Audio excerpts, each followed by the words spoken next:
श्री शिवाय नमस्तुभ्यम। दर्शकों राधे राधे, जय श्री कृष्णा। दर्शकों, आप सभी को पता है कि 6 जुलाई को देवशयनी एकादशी है और यह एकादशी 26 एकादशियों में से बहुत ही महत्वपूर्ण एकादशी है। इस दिन भगवान विष्णु 4 महीने के लिए क्षीर सागर में शयन करने चले जाते हैं, इसलिए इस महीने को चतुर्मास कहा जाता है। 4 महीने के बाद जब एकादशी आती है तो उसे देव उठनी एकादशी कहा जाता है। तो एकादशी क्या है, इसके महत्व क्या हैं और एकादशी माता कौन है, ये सब कुछ जानना हमें बहुत ही ज़रूरी है। तो आइए जानते हैं एकादशी माता कौन है, पूज्य गुरु जी की वाणी से। चलें, बहुत ध्यान से आज की कथा सुनना कि एकादशी का आपसे आपसे आपके बच्चे पूछेंगे, मम्मी हम भगवान विष्णु का दर्शन करते हैं, हम राम जी का दर्शन करते हैं, हम कृष्ण भगवान का दर्शन करते हैं, हम भवानी माता का दर्शन करते हैं, हम शंकर जी का दर्शन करते हैं, हम सारे देवी देवताओं का दर्शन करते हैं, पर ये एकादशी माता तो कभी नजर ही नहीं आती। पूछेंगे कि नहीं पूछेंगे कि तुम जिस एकादशी का व्रत करते हो, इनका जन्म कहां से हुआ, कहां जन्मी थी? एकादशी की जन्मस्थली कहां है? भाई भगवान कृष्ण की जन्मस्थली तो मथुरा है, श्री राम जी महाराज की जन्मस्थली बोल दो जम के अयोध्या है।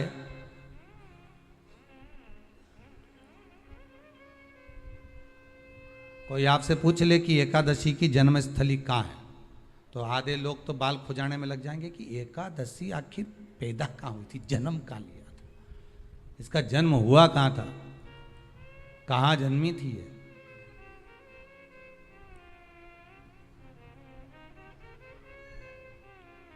इसका जन्म स्थल है कहां? और अगर मान लो जन्म स्थल एकादशी का है,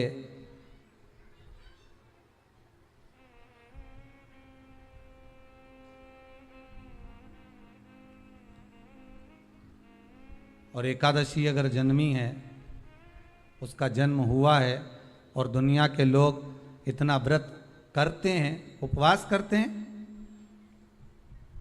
तो फिर इसका जन्म स्थल कहां होगा? तो कहा इसका जो जन्म स्थल है वो बद्रीनाथ। कहां पर है? बद्रीनाथ। और उस बद्री विशाल में भी एक गुफा जिसका नाम है हेमवती। क्या नाम है? हेमवती। उस गुफा में एकादशी का जन्म स्थल है। बद्री विशाल में हेमवती गुफा, जो 12 योजन अंदर प्रवेश करने जितनी है, 12 योजन की गुफा के अंदर, हेमवती के अंदर एकादशी का प्रागट्य हुआ था, एकादशी का जन्म हुआ था।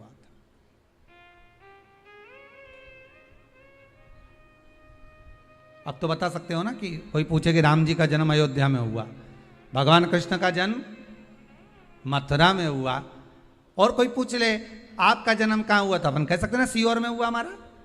और आपसे कोई पूछे कहाँ हुए, तो कहीं इंदौर में हुए, कि देवास में हुए, कि भोपाल में हुए, कि मुंबई में हुए, कि पूना में हुए, आपका तो बता दोगे। पर बच्चे आपसे पूछ ले मम्मी तू इतनी एकादशी का व्रत करती है, एकादशी का तू व्रत करती है और सबको करा देती है कि वल्लभ कुल की एकादशी करो, भले बकरी जैसे चरो पर एकादशी करो, और सबको एकादशी कराया, तो कोई पूछ ले कि एकादशी का जन्म कहाँ हुआ था, तो आप कह सकते हो कि बद्री विशाल में, हेमावती में, बद्री विशाल के हेमवती गुफा के अंदर जो 12 योजन की गुफा है, उस गुफा में एकादशी का जन्म हुआ।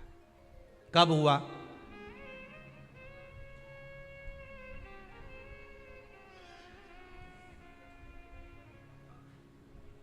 जन्म होने का कारण, राम जी के जन्म होने का कारण था रावण का संहार। भगवान कृष्ण के जन्म होने का कारण था कंस का संहार। नरसिंह भगवान के जन्म होने का कारण, प्रकट होने का कारण था हिरण्यकशिपु का संहार। वराह भगवान के प्रकट होने का कारण था कि पृथ्वी को जल पर लाकर ठहराना, हिरण्याक्ष का संहार।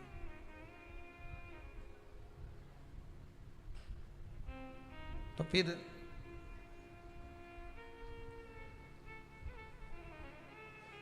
इसके जन्म का कारण क्या है? तो कहा इसके जन्म का केवल एक कारण है। सतयुग में, अब एक और बात का बहुत ध्यान दीजिएगा महाराज, सतयुग एक बार नहीं हुआ कि तुम सोचो कि सतयुग के बाद में द्वापर त्रेता आ गया, त्रेता के बाद द्वापर आ गया, द्वापर के बाद कलयुग आ।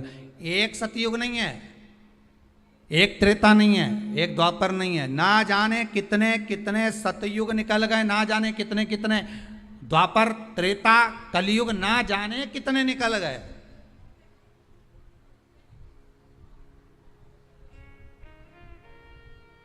और आप और हम जैसे भी इस पृथ्वी पर ना जाने कितने, अरे जम के तो बोलो, निकल गए।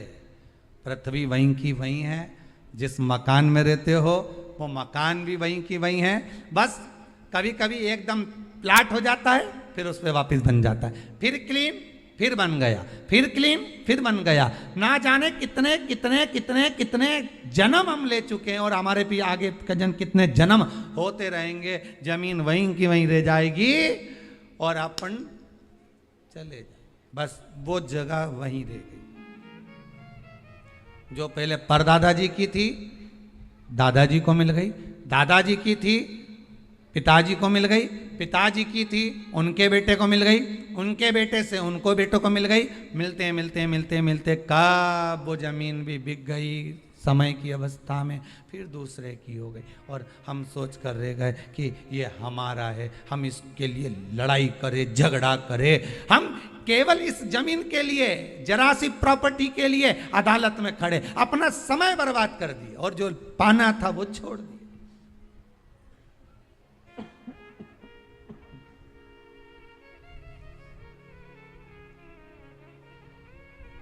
जो पाना था वो छोड़ दिया हमने।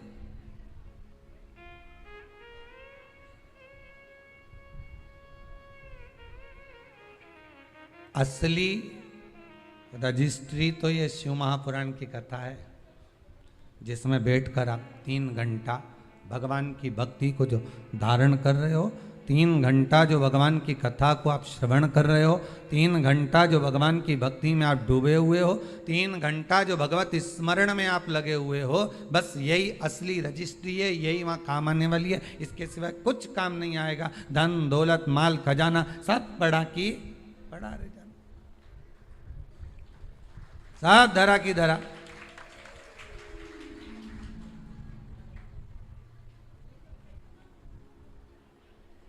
रह गया। वो एक लाइन आप लोग स्मरण करते होंगे, सज धज के जिस दिन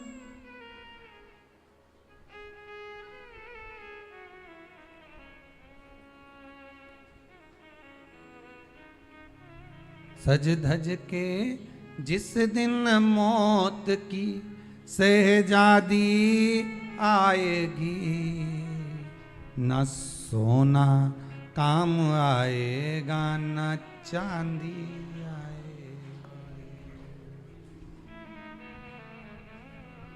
अलमारी में धरा की धरा रह जाएगा, लॉकर में पड़ा की पड़ा रह जाएगा। लॉकर में पड़ा की पड़ा है, अलमारी में धरा की धरा है। कपड़े भी सारे घड़ी बने की बने रहे, कपड़े भी धरे की धरे रह गए और सब पड़ा रह गया। कि छोटा सा तू कितने बड़े अरमान हैं तेरे, मट्टी का तू सोने जैसे मान है तेरे। मट्टी की काया एक दिन मट्टी मिल जाएगी, न सोना काम आएगा न चांदी आएगी।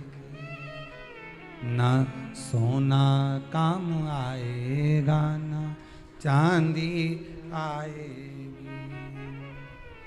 सज धज के जिस दिन मौत की शहजादी आएगी, ना सोना काम आएगा, ना चांदी आएगी, ना सोना काम आएगा, ना चांदी आएगी। सब पड़ा रह जाएगा, धरा की धरा रह जाएगा, सब पड़ा की पड़ा रह गया, जीव चला